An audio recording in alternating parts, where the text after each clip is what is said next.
Bu yaxınlarda qarşıma bir qeyd çıxmışdı. Harda yazılmışdı ki, bir müdrik insandan soruşublar ki, başqalarına qarşı necə davranaq, necə münasibət göstərək. O isə belə cavablayıb ki, başqaları yoxdur. Başqaları yoxdur.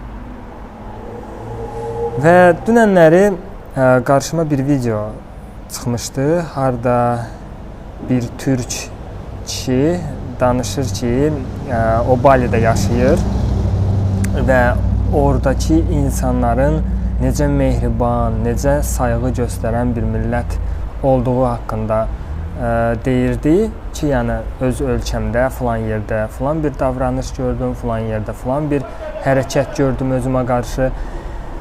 Və bilirsiniz, mən belə bir şeyləri tez-tez qarşılaşıram. Əslində, bütün qədimi yazılar, bütün dinlər insanı elə əzəldən sevgi və hörmətə öyrədirlər. Və belə kimi bir məsələlər mənə elə gəlir ki, insanın daha çox öz inkişafı ilə əlaqəlidir, özü ilə bağlıdır. Yəni öz xarakterindən, öz karması ilə. Aydın məsələdir ki, cəmiyyətin psixologiyası fərqlənir. Əlbəttə, bu ərazilərdə yəni, həyata gəlmişiksə, az-çox hardasa karmamız yaxındır.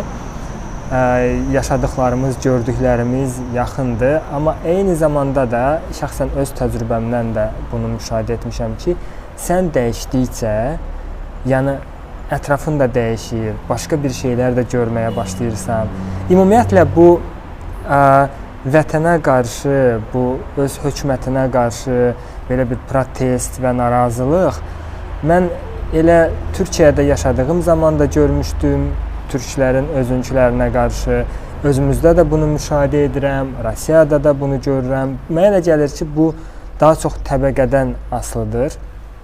Eyni təbəqədə yaşayan insanların eyni davranışları olur və psixologiyaya girsək, daha çox ana ilə münasibətlə bağlıdır.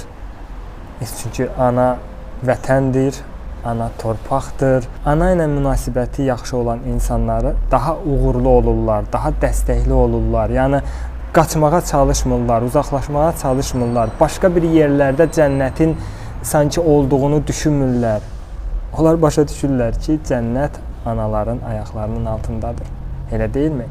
Bu qədimi yazılar, bu bütün dini kitablarda yəni bu konsepsiya, yəni bu mesaj ötürülür.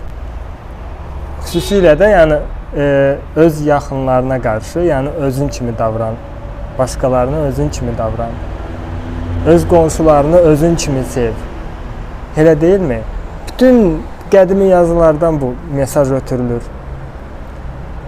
Və mənə elə gəlir ki, məsələ sadəcə bunu tətbiq etməkdədir.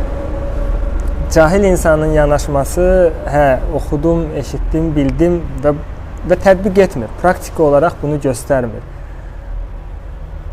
O yerlərdə ona görə zənginləşirlər və ona görə də yəni elə gözəldilər ki, orada tətbiq edirlər bu şeyləri. Ona görə də belə bir kimin insanlar başqa bir yerlərə gedəndə elə bir şeyi müşahidə edirlər. Müşahidə edirlər ki, orada sayğı var. Orada sevgi daha çoxdur, orada mehribandılar, qonaqlara da, özlərinə qarşı daha çox gülərüzdülər. Çünki onlar bunu tətbiq edirlər. Və insan özü də başlasa bunu tətbiq etməyə, öz yerində belə yaşayaraq və eyni zamanda da o müəyyən bir travmatik bir məsələlərinin üzərində işləyərək elə öz anasıyla da münasibətini bərpa daha yaxşı eləyəndən sonra biraz emosiya ilə bağlıdır, yəni bunu praktik eləmək lazımdır. Ondan sonra onun elə reallığı da transformasiya eləyəcək.